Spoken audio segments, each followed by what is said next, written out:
I think the sort of first thing that I think most people think about, or the first question when you're thinking about financial markets, is whether they're efficient or not, whether they incorporate all known information, if it's possible to do sort of significantly better than the market as a whole. And I'm not sure. Used to be absolutely received economic wisdom that financial markets were efficient. Now it's I think it's still the dominant academic view, but there's a big debate, and there are partisans on both sides. It's actually, to me, it's actually a fairly simple question. The notion that markets are efficient derives from an a priori theory, which is the same sort of theory about all markets. There are lots of incentives, people acting in their own interest. They have to do that. It's a very appealing kind of a priori theory, but the thing about theories is they're supposed to make predictions, and if some of the things they predict don't come true, the theory has to be disregarded. And there are many counterexamples to financial market efficiencies. Sort of on one level, there are things like companies that have two different classes of stock that are economically identical. So, Royal Shell used to have Dutch shares that Dutch shares that traded in Holland, and UK shares traded in London, economically identical, but their prices would fluctuate and fairly dramatically. In '98, I forget which way, but one of the share classes was at a 20% discount to the other, and that persisted for several years. So you have economically identical things trading at different prices. You have closed-end funds, which are vehicles that own a set of other securities, trade as a security, listed on the stock exchange, but what they do is own other securities. And whether they trade to a discount, whether the security in the closed-end fund trades at a discount or a premium to the stuff they own, fluctuates meaningfully in a way that's sort of difficult to recognize, with the idea that the security should be reflecting economic value.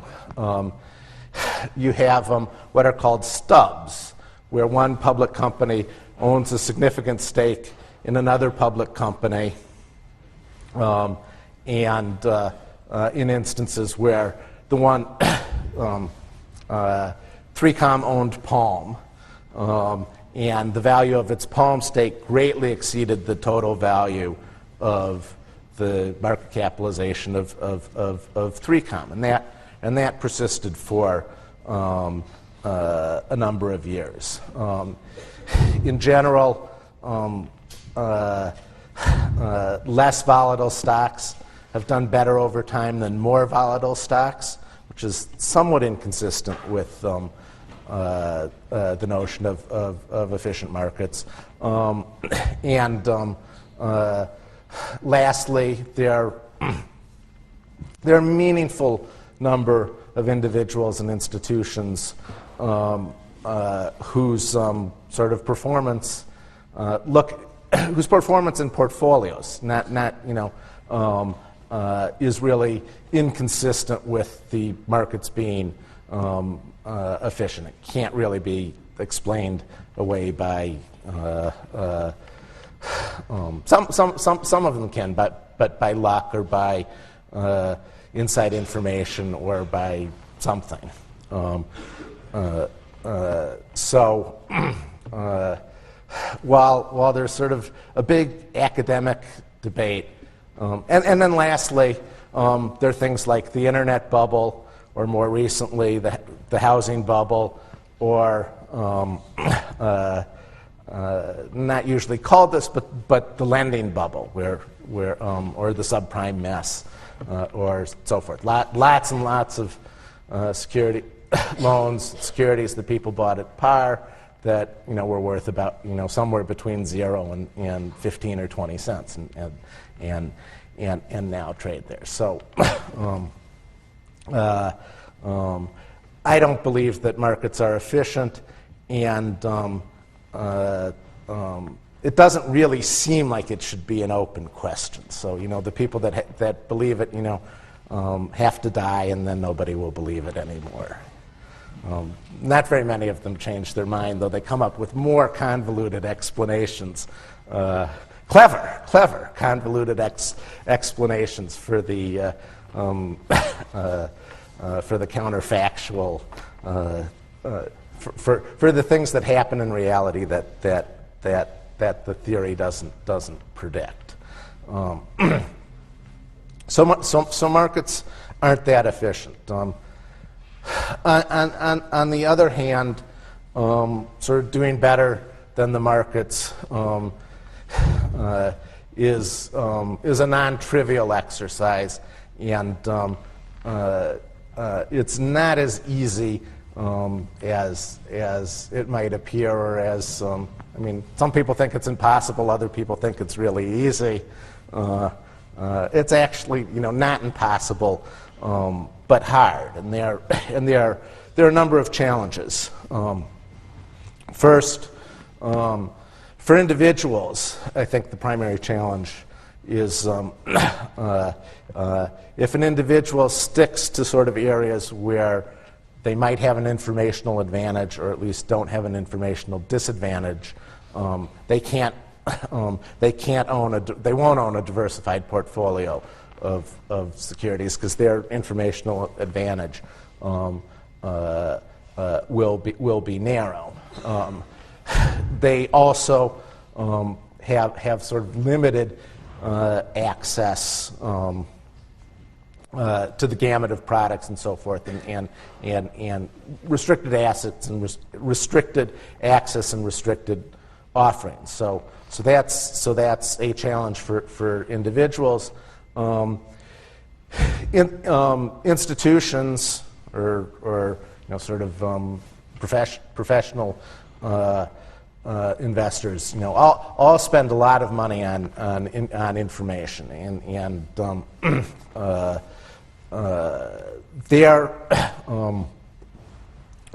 which requires infrastructure and resources and so forth. But the very sort of nature of being an institution constrains almost everybody, whether it's in our case, all our investors have 30-day liquidity. In mutual funds, it's daily liquidity, but their investors tend not to be as wide awake. But that's a constraint on us, is that except for the principals, maybe their families, maybe not, all our money can disappear in 30 days. So we have to be cognizant of that. We have clients that have sort of a set of expectations, which you also have to, if not be cognizant about, sort of deal with. And then there are kind of universal sort of psychological challenges, biases in people's thinking, and a number of things that are just sort of difficult for human beings to process and make intelligent decisions. And I think this is that's kind of an area of mine, and one of the things that drew me to Professor Shiller and some of his other colleagues. And that's really universal to not just financial markets, but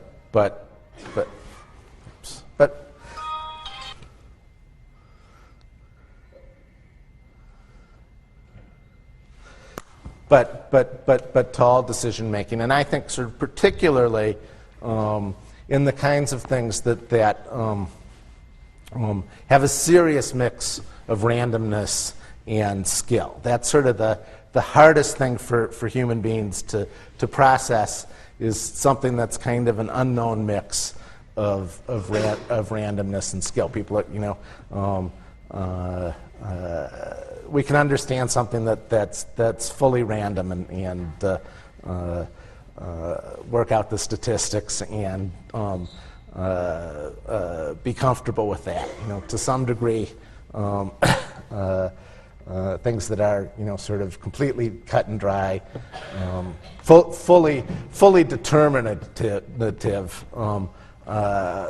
We like that too. But stuff that's mixed is very, very hard. I mean, quantum mechanics makes sense to no human being, in my view, and in those areas, people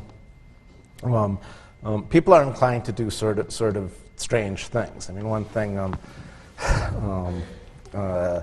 I play a fair amount of I play a little bit of poker, and I'm very interested in the game. And it's a little like the markets and other things, in that there's an element of randomness and an element of skill. One thing that's I find interesting, typically, if you play poker in a card room or a casino, I would say 9 times out of 10, somebody sitting at the table will tell you that they're not trying.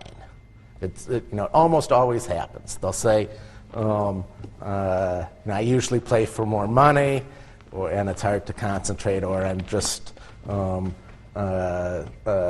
screwing around. Sort of why do they do that? Why do they not? They could just be screwing around, but why do they tell you? And it's kind of my pet theory that they would rather they're setting up in advance to lose. They would rather lose because they're sort of screwing around than that's easier for them to sort of deal with than to they could put out their best game. And they would do better, but they might lose anyway, given its sort of randomness, and it is that's the thing about really good poker players versus less good poker players. Really good poker players play close to their best all the time, and they're not really bothered when they lose, and I think that's. That's true in markets too, in all sorts of decisions. What people are inclined to do, or are very interested in doing, is setting up, posturing for credit and blame in advance, and sort of having a pre-made excuse if things don't go right. They're interested to some degree, at least, in having an excuse if things don't go right, than in sort of maximizing the chance that things go right. Because even maximizing the chance that things go right, you can't get it to be 100%. There's an element of randomness.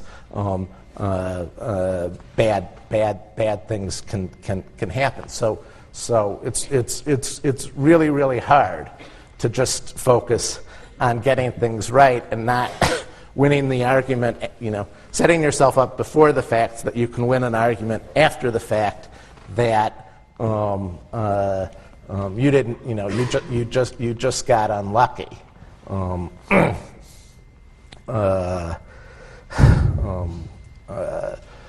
People are very inclined to see things as determinative, to sort of to attribute, and not just in markets, but in the psychology literature, to believe if you're wired to believe if something if A happened before B, A caused B.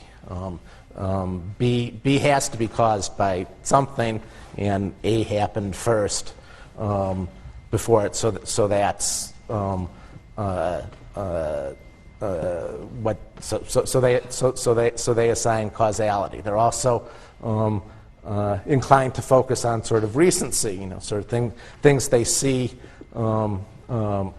even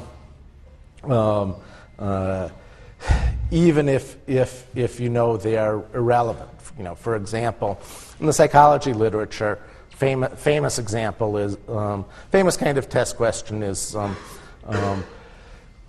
a tester will give the person taking the test the name of two cities that they've never heard of and the distance that they're apart.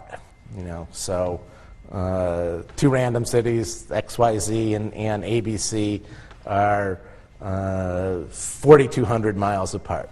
And then they'll give them two other cities that they've never heard of and ask them how far apart they think they are.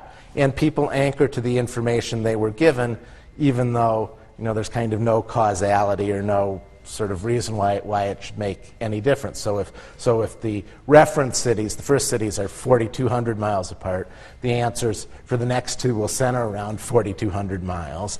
And if the reference cities were 2,500 miles apart, they'll center about that. It is.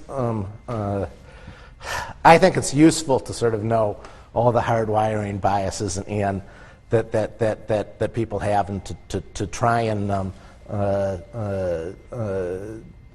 debias your thinking. But it's not easy, and in lots of cases it's not actually people's objectives. If any of you watch Mad Money on CNBC, Jim Cramer, any Cramerites? Nobody? Well, he starts his show. Some people want to make friends. I just want to make money. And if you watch the show and you see Cramer, it's pretty believable. I think it's true. Almost everybody in sort of financial markets is capable of saying that. I don't want to make friends. I just want to make money. But for most of them, it's not true. They have all sorts of things that they want to do other than make money. They have office politics. They have any number of other motivations, and that psychology is really hard and somewhat applicable to not just markets but other things. So markets aren't efficient, but it's not that easy to beat them. So what do we try to do? And I kind of would highlight what I view as three sorts of principles. The first, the investment world, I believe, divides between coupon clippers. Bonds historically came with coupons. Actual sort of coupons like the thing you bring to the grocery store, and get 25 cents off a can of coffee. So you have this security, and a 10-year bond would have 20 coupons attached to them, each with a date on them. And when the date came, you would cut the coupon off and go to the bank and get your interest payment. So that was called coupon clipping. Basically, something that coupons are things that you redeem for a stream of money. And in my view, the world divides between coupon clippers, sort of people that are interested in cash flow and taking in cash flow, and what I would call security resellers, people that own things that they intend to sell to somebody in the future at a higher price. And there are successful coupon clippers and there are successful securities resellers, and they tend to make their money off of off of the unsuccessful people in the other class. We try to be, I think sort of investing is about clipping coupons, about getting cash flow and getting and controlling cash flow, but there are good resellers, and I think reselling is an element of things like venture capital. The best venture capitalists don't just have great ideas or whatever, but they take an idea, they advance it a little bit, and then they sex it up and promote it, and have a good sense for what the public will buy, and they get a nice valuation from the public. And I think that's at least as much a distinguishing feature between good venture capitalists among each other than the quality of their ideas. There are sort of Kramer again. Kramer was a good security reseller. Had sort of a really good, spent a lot of time and effort, kind of figuring out what is it that people will want to buy next week, and that's what I'll buy today. Not because I'll derive income off of it, but because it's what people are going to want next week, and I'll be able to sell it higher. And that's some art, some science, and there are people that are very, very good at it. But we try to clip coupons. As does it's a Warren Buffettism. He says all investing is about coupon clipping, and the difference between equities and bonds are that bonds come with a coupon that's known, and equities have earnings in the future that you don't know. You also don't know that they'll give them to the equity owners and not to management, or they won't squander them in the future. But to Buffett, it is sort of the same thing. It's clipping coupons, and he describes his job as figuring out what the coupon is in an equity, and if it's high enough, he likes it. So the first sort of principle to me is clipping coupons. The second is that risk is primarily about what is the worst thing that can happen. In typical sort of Wall Street risk management, a lot of focus is on what is the range of moderately probable outcomes. So people talk about VAR, value at risk, and lots of people try and build VAR systems, and what they are trying to determine is how wide is the band of outcomes, how wide is the band of stuff that has a 95% probability or a 98% probability, usually 95 or 98, but not 99.9. And if I have a 98% chance of not losing $1, that works in the VAR screen, and the VAR and it won't tell you, well, won't distinguish between whether the 2% chance is of losing $10 or losing $100. And to me,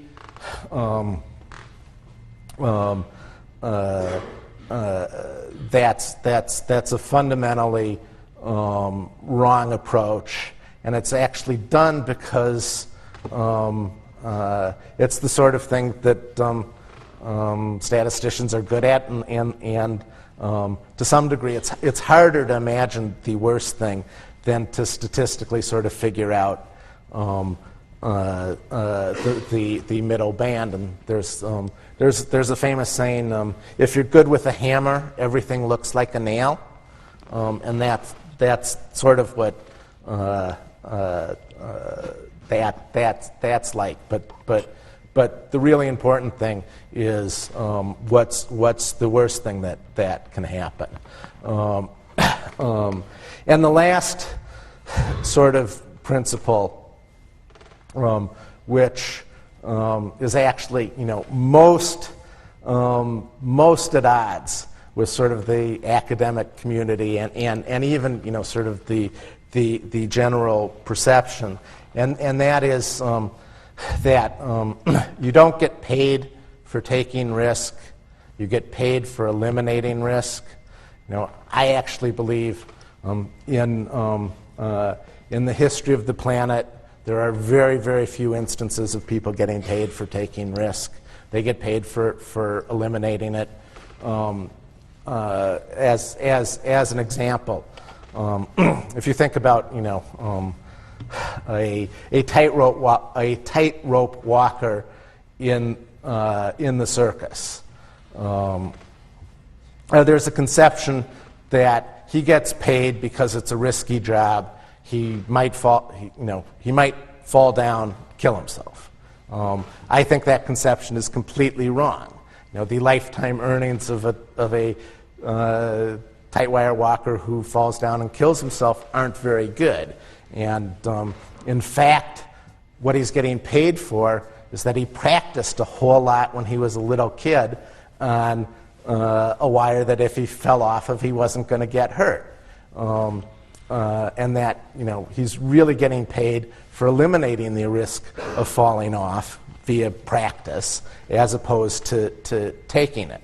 You think about drug development, pharmaceutical companies, and people will say, well, discovering compounds that are effective drugs is an uncertain, risky business, and that's so pharmaceutical companies are able to make sort of get paid for taking that risk, and I don't think so. I think they get paid for applying intelligence and not testing not for the compounds they test, but for the ones that they've eliminated testing for, because they know, because they understand the chemistry or a disease process, and have some idea what sort of compounds are more likely to work than others. When I don't know if you remember this, but when I last sort of explained this to Professor Shiller, he said, "Well, what about insurance companies?" And I said, "Proves my point. The sort of exact case. An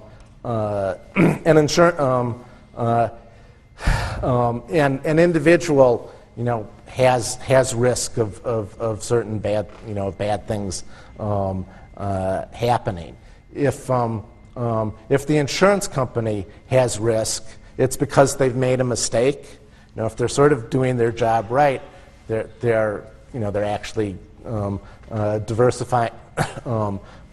diversifying away all the risk and relying on the law of large numbers. So a casino, does not have a risk that the law of large numbers will be repealed and a roulette table will be a long-term losing proposition, or a craps table will be a long-term losing proposition.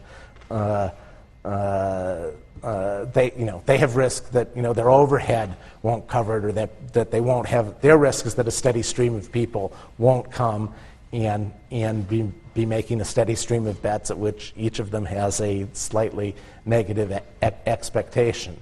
So we really want to think, whenever we look at anything, what kind of coupons can we extract? What's the worst possible thing that can happen, and how can we eliminate that? And we do that. Sometimes it's by diversification, having a lot of sort of independent sort of bets. More times, it's having an offsetting kind of position where we're long one security that issued by a company and short something else that we think eliminates our risk. So a common kind of position will be long a high-yielding bond. Bond that yields sort of 15 or 16 percent, hypothetically, a bond trading at 60 cents on the dollar with an 8% coupon, 5-year bond that's yielding about 18%. Maybe the company has a $15 equity price, and we'll be short 15 cents of the equity, which we'll try and keep all the way down. If the stock's $20 and we could stay short 20 cents worth of stock all the way down. If the company went bankrupt, the company goes to zero. On our short position, we'll have taken in about $60, which is what we owned the bond for, what we paid for the bond. We have a superior claim in bankruptcy. We'll recover something, in the meantime, we get this 8% coupon that we get to clip. So that's coupon clipping and risk mitigation. Now there's the other side of the stock going up, and we have to think about how much that can cost us, and whether our coupons are enough, and whether the difference between 60 cents that we paid and the 100 that the bond matures enough is apt to cover that. But that's the sort of thing we do, and it's coupon clipping, and it's risk mitigation or risk elimination. Fairly short. The last thing I thought I'd talk a little bit about is what's happening in the world today, in the financial system today, which to us it's if you're in trading and investing, kind of all, sort of things happen in your world, and they're just unbelievable. You go outside and you you talk to people that have jobs and lives or go to school, and they're completely unaware that they're absolutely they have absolutely no idea that this really amazing, unbelievable thing just happened. So like there's a shortage in hard red winter wheat, and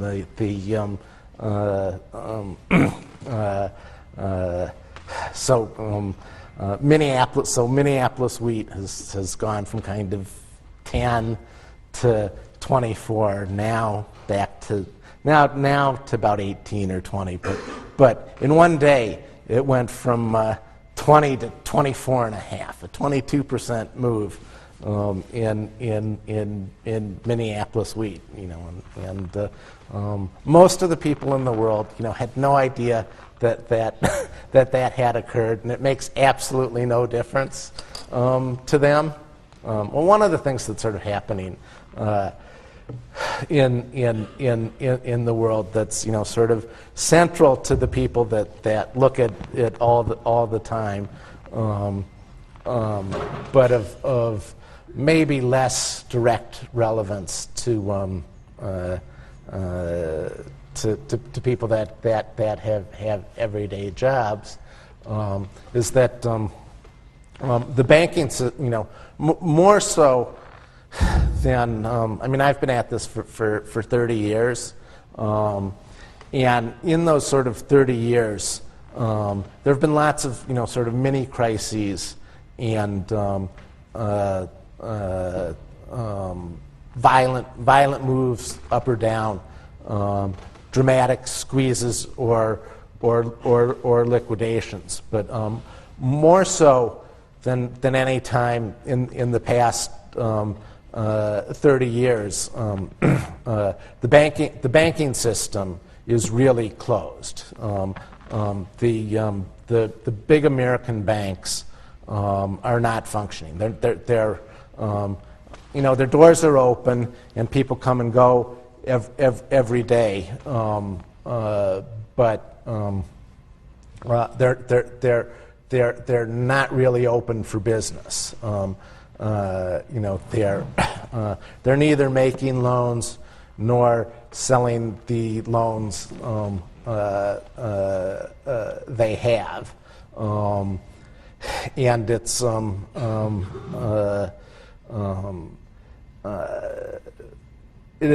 it is starting. It's affecting sort of the fringes of corporate America now. Not yet.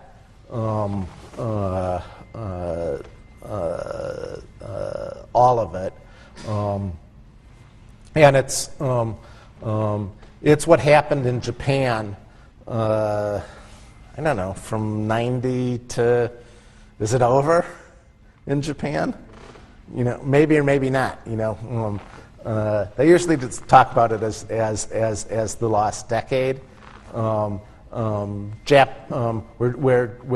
Japanese banks were not liquidated, but they were not really in business, and that's happened now, primarily as the result of losses in now all mortgages, but mortgages and levered loans, and in my view,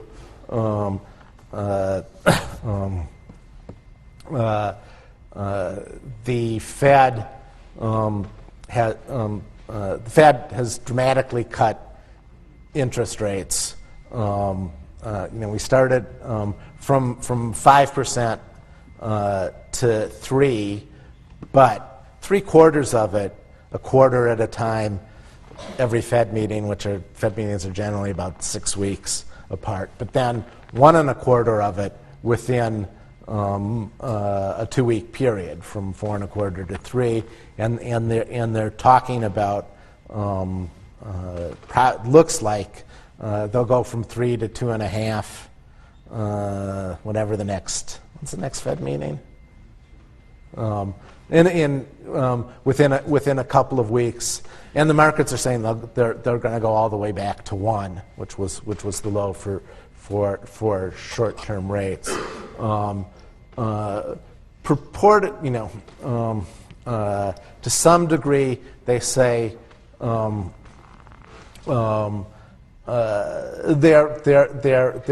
their objective is twofold: to spur economic growth as as the credit crunch sort of slows economic activity. And also, I mean, kind of independently or complementarily as a corollary to that, to free up the financial system and to help financial institutions. It's kind of my contention that it's actually hurting financial institutions. It's actually having the effect of not letting the markets clear, and it's nature financial. Well, I mean that when I was explaining it to Professor Shiller, he said he didn't quite follow it, so I probably shouldn't try it. And he knows more than I do. So, but it's a very interesting time in that we're having a bit. We have consumers under pressure because of their overextension of credit, and they're having overpaid for houses over the last handful of years. We have kind of a slowing economy, either because of that or because the economy kind of slows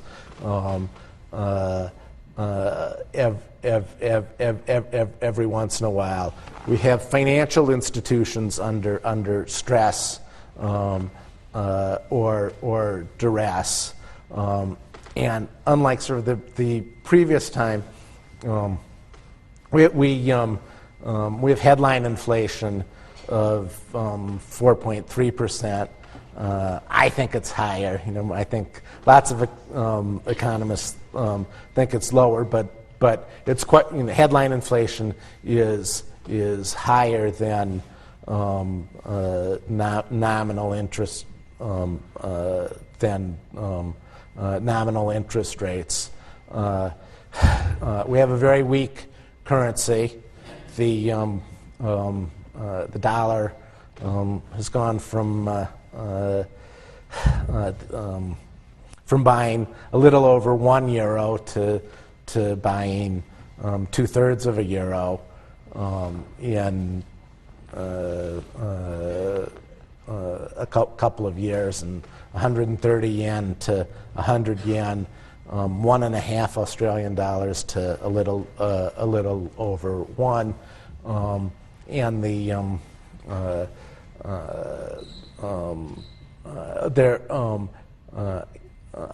and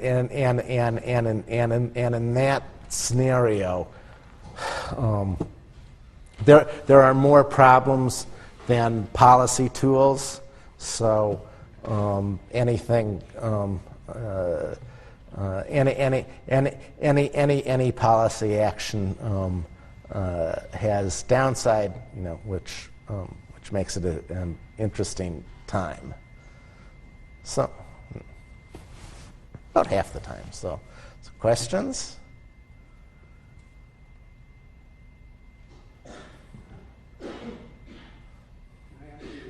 There's there. You mentioned that markets are inefficient. Do you think that they're inefficient with respect to a price reaction? For example, do you think they're more efficient in positive price changes rather than negative price changes? Can you repeat the question? I think that the question is, sort of whether markets are more apt to overprice versus underprice, whether they're more inefficient when things are going up or when things are going down. I don't think I have a systemic sort of view. I mean, lately they've been more inefficient. In my view, because the Fed's creating too much money, but in recent years, there have been more examples of things that are priced too high than things that are priced too low. But there are both, and market makes mistakes in both directions.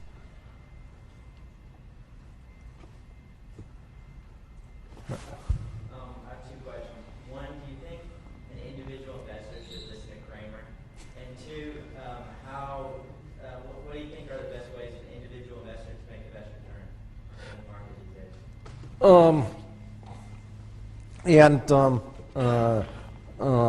Again, this is something that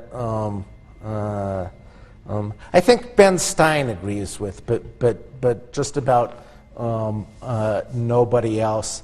I think for individuals, instead of thinking of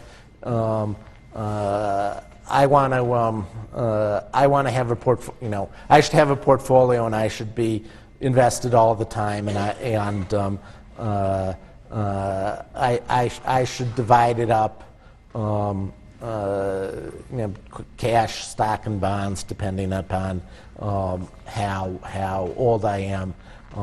I think people's default position should be cash. Individuals' default position should be cash, and they should only make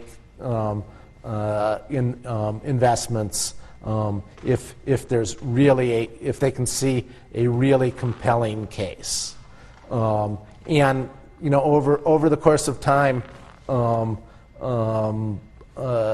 fairly compelling cases do come up, and they're not and individuals are in as good a position as professionals to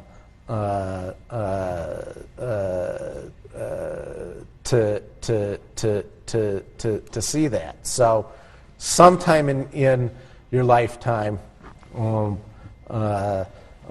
stocks, equities as a group will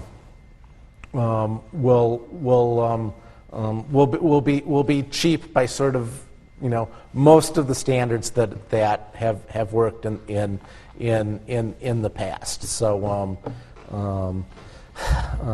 Professor Shiller, in his books, he's got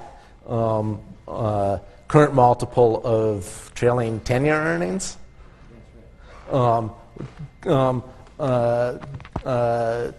Good measure, sort of takes the cyclicality out of earnings, and you can see over history how that multiple has varied, and you've done very well. You've done poorly if, for the most part, if stocks have done much better if you've bought them at a point that looks cheap on that graph than one that looks expensive. And sometime in your lifetime, you'll get an opportunity for stocks will look cheap on that measure. They'll probably at the same time look cheap on a price to book basis, on a dividend yield basis. That they tend to move together, and you can sort of look at them and say, equities as a class are cheap. I have a compelling reason to sort of take money out of cash and put it into equities now. I mean, I think a few years ago, as the housing bubble was taking off and going full bore, and as it was easier and easier for more and more people who normally couldn't have bought houses to go from renting to owning homes, residential REITs, apartment house REITs, were again, sort of on obvious historical measures, interesting, maybe even compelling. So you could buy apartment buildings for way less than it cost to replace them. You could, with public apartment REITs, you could get between a 5 and 9% current income component when interest rates were, down at 2 or 3. That was pretty compelling. Didn't, as sort of an asset class, and worked really well. Municipal bonds, right now,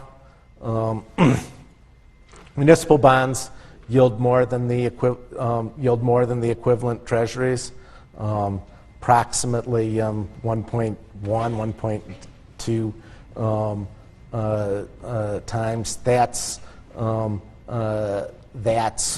That's pretty compelling. The only other time that happened was when there was sort of talk of their losing their tax exemptions, and tax rates were going down. Tax rates are going up. There's no talk about losing their exemption. That's pretty compelling.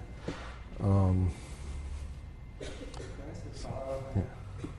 You said individuals' default investment should be cash. I just want to point out that contradicts one of our readings. Jeremy Siegel, Stocks for the Long Run, says the default should be equities. Am I misunderstanding you, or are you? I disagree with him.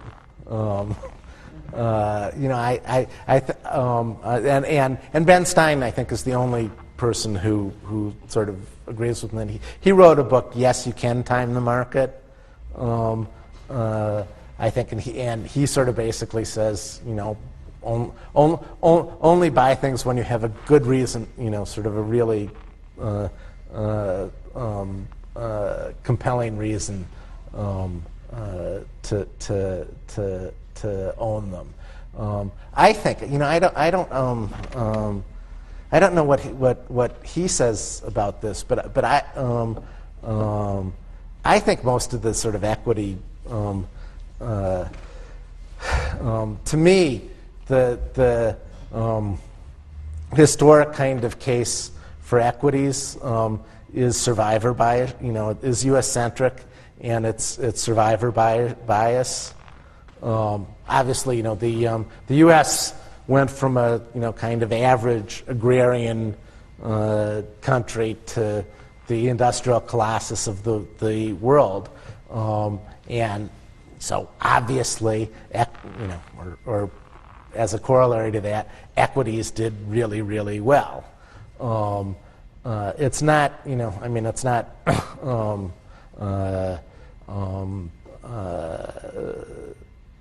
It's not 100% clear that sort of over the next 100 years, that Asian might not, China, India, the tigers collectively might not surpass us, or or the world might not do that well for the next 100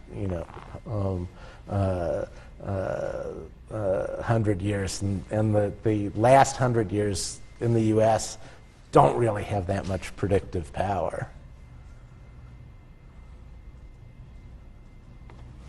We talked a lot in this class about, kind of correlated to about the equity premium.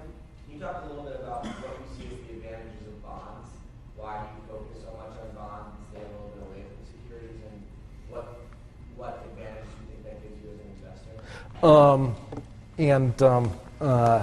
And here, I've convinced some people, though David Swenson really disagrees with me, and if you read his Pioneering Portfolio Management on the syllabus, he has a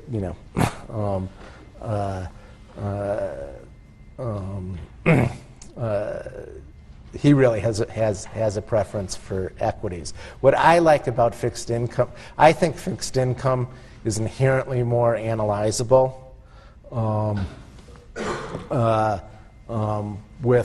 Because you have sort of specified coupons and maturity, a specified coupon and a specified maturity, you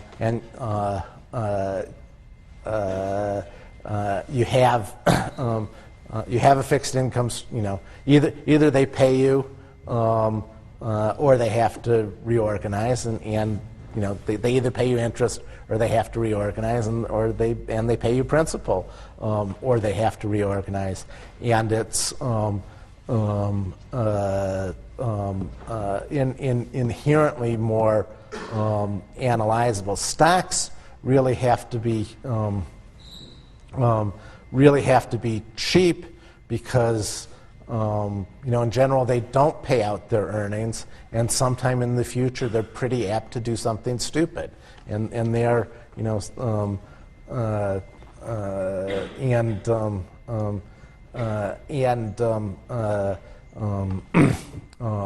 can't tell. On the one hand, I do think if there's a stock that is selling for 4, 5, 6 times earnings, and you have good reason to believe that the earnings are going up, something's when a stock sells for 4, mid-single-digit earnings multiple, the market is telling you that the market is saying that earnings are coming down. If you have good reason to believe that earnings are going up, if in fact you're right, in that case, when you buy the stock, you are making a bet on the earnings going up. And if the earnings go up, you'll get paid twice because the multiple will go up too. That's sort of the way things trade. When you if you buy something at a rim, the maker of BlackBerry sells for kind of 50, 60, 70 times earnings. When you buy that stock, earnings can go up. You could think, I'm buying the stock because I think earnings. You have to think earnings are going to go up, 12-fold to get it down to sort of 4 times earnings, which will take a long, long time. They are, if you know earnings are going to double, you really don't know very much about what will happen to the stock price because, if they're going to double over the next 2 years, hypothetically. If you're right on that, it doesn't matter because the multiple could very, very easily go from 50 to 25. So it's and in the end they'll never pay you any dividends. So how do you collect?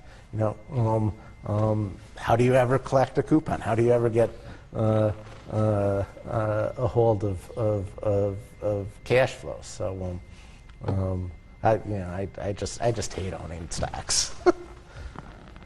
I love people sending me checks, which is what about. One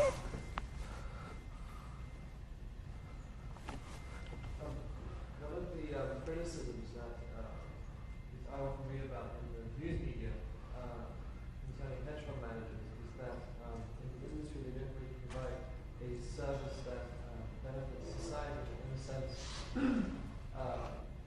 hedge fund managers they beat the markets means that they have a better understanding of how the world works, but rather than trying to improve the world, they simply profit from it. Criticism was often mentioned in the news media. I was wondering how you feel about that.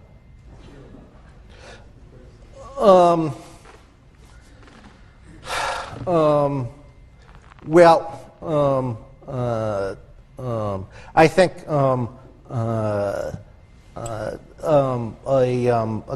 couple of points. First, I do think it helps the world to have security prices that are closer to their accurate value than further away, and more tending towards their fair value over time than gyrating completely randomly. So if hedge funds could obsolete themselves, if hedge funds could make markets completely efficient, it would benefit the world a lot. is one, and so to the extent that they help make markets efficient, I do think they help the world. I do sort of agree. I think involved investors also improve the performance of the country's fixed assets, and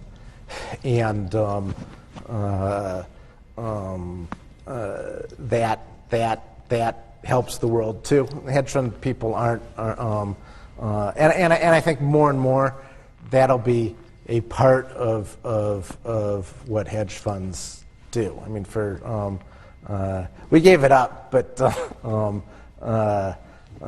we owned Sun Country along with the Petters Group, which is a Minneapolis-based point-to-point airline, competes with Northwest, and we, it was kind of an experiment, somewhat in behavioral economics, and we had distinct ideas about what their business strategy should be. We couldn't, and Petters and Whitebox actually did not disagree, but the Whitebox got completely disillusioned with management and wasn't, so we sold our stake to Petters. But if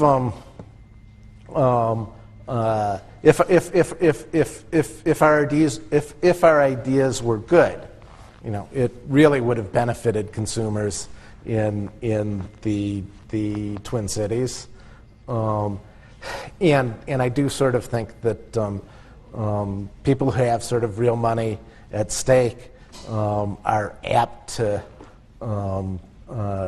over time and on average, their ideas will be better than people who don't have anything at stake. I mean, activist investors, which are mostly sort of hedge funds,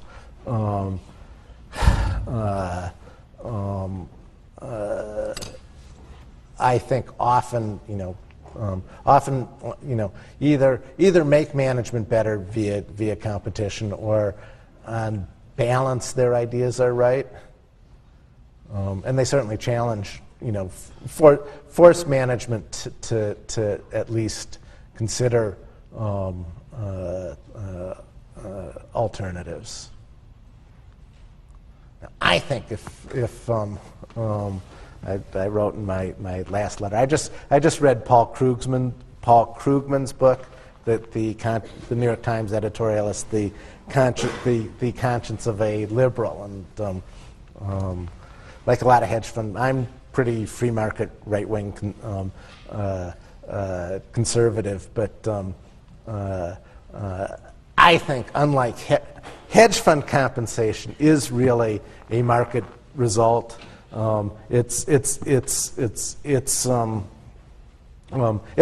result of negotiations between informed parties of roughly equal economic clout and sophistication. Executive compensation is not the result of arm's length negotiations, and there's it's actually, I think, a Yale study on executive compensation. Something like 96% of Fortune 500 CEOs get their full severance package of, even if they're dismissed for like anything other than a major felony, they can perform badly. They can be found to have breached their fiduciary duty, but they still get a lot. So I wouldn't. I'm on the hedge fund side and against the sort of company management side.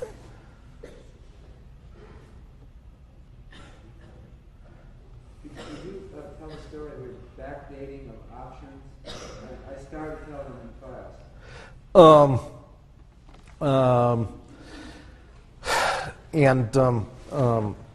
Sure. We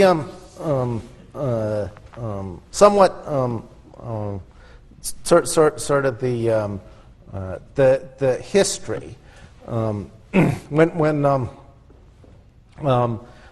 bonds are governed by what's called an indenture, which is the sort of legal agreement between the company and bondholders. In a typical bond indenture, if a company fails to file financial statements on time, that's an event of default under their bond agreement, and usually the remedy for an event of default is you can demand immediate payment, acceleration, and immediate payment. In general, like people don't read people own bonds without reading the indenture. They're long, they're not written in English. In most set of circumstances, they are irrelevant. So we actually didn't really know this until we owned a bond in a company that couldn't file their financial statements on time, and somebody else owned them and discovered them and demanded that they get paid, and ended up negotiating with the company, and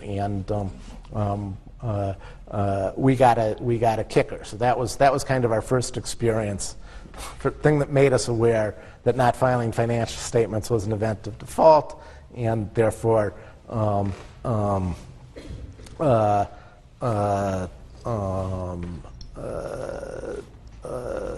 something that would entitle you to payment immediately. So for companies that could pay you back, but their bonds are trading below par, probably because they have a low coupon.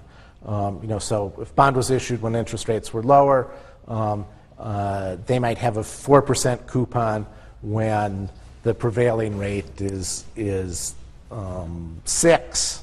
So if it's a 4-year bond, it would trade at about 90, so it would be yielding 6. But if they default, you can, if you can buy them at 90, and if they can't file their financial statements, you're entitled to par. So we were interested in finding bonds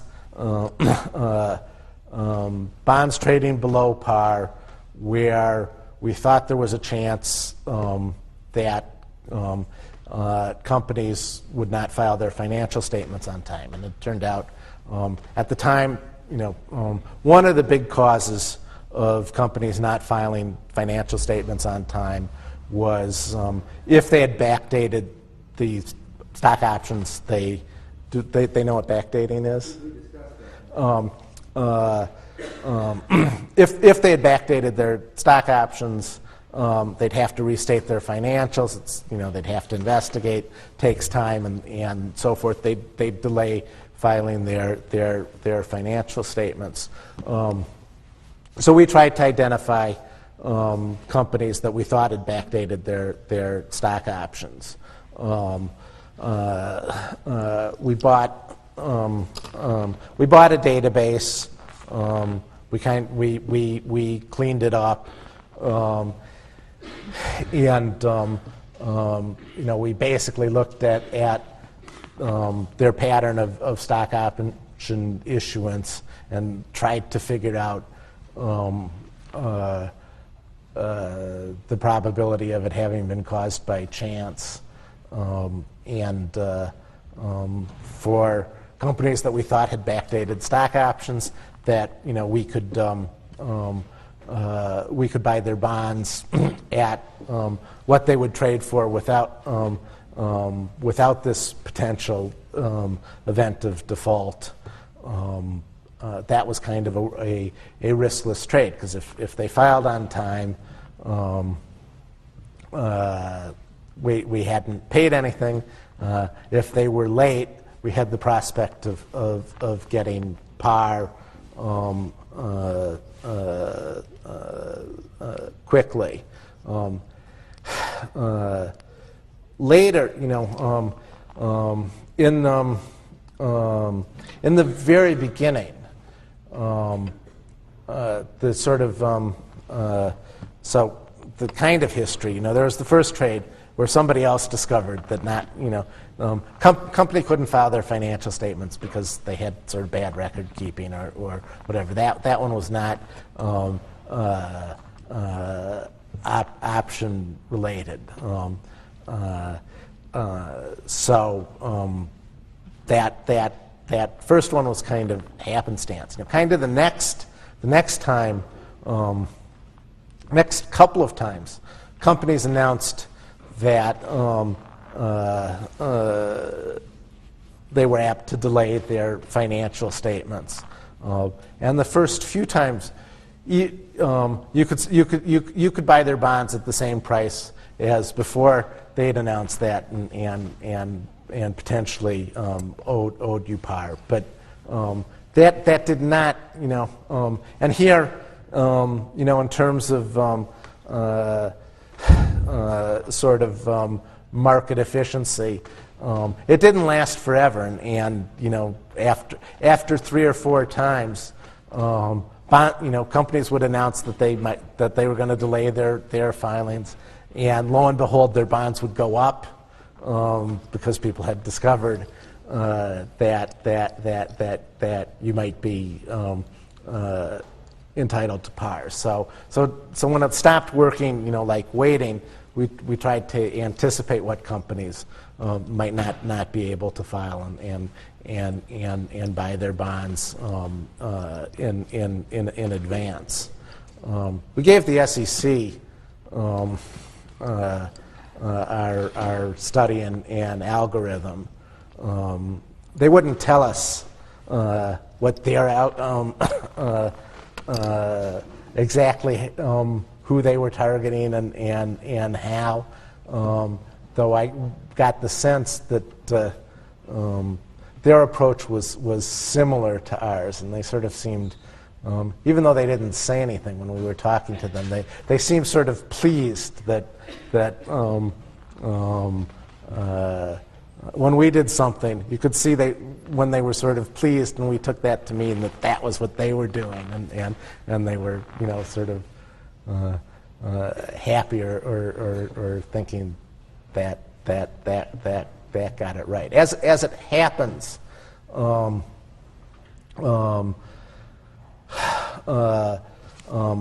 so far that we've been involved in, 4 companies have argued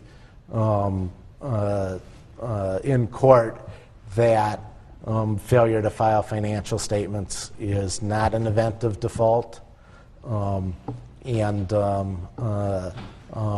We won the first case, which we really thought settled it.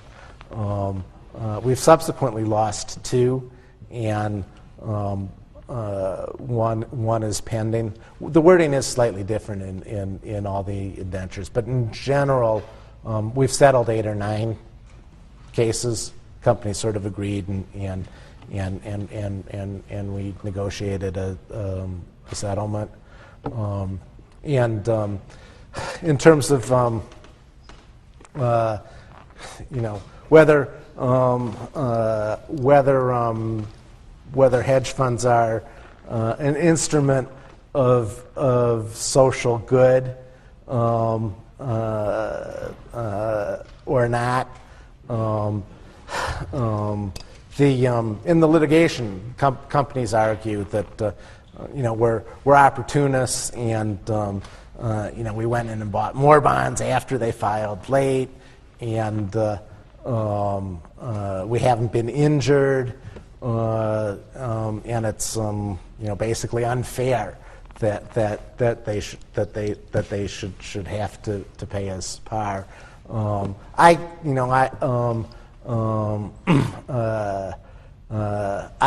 did consider this, sort of noble work, because I think companies should honor their agreements. It's also the case that if a company paid off their bonds or settled them, they settled it for all bondholders and not just us. If anything, sort of other bondholders get to free ride on us. I think hedge funds, sort of, and now, again, it's sort of a good thing if documents and agreement have meaning, and that requires active, engaged parties. Otherwise, the party that's active and engaged will take advantage of the other.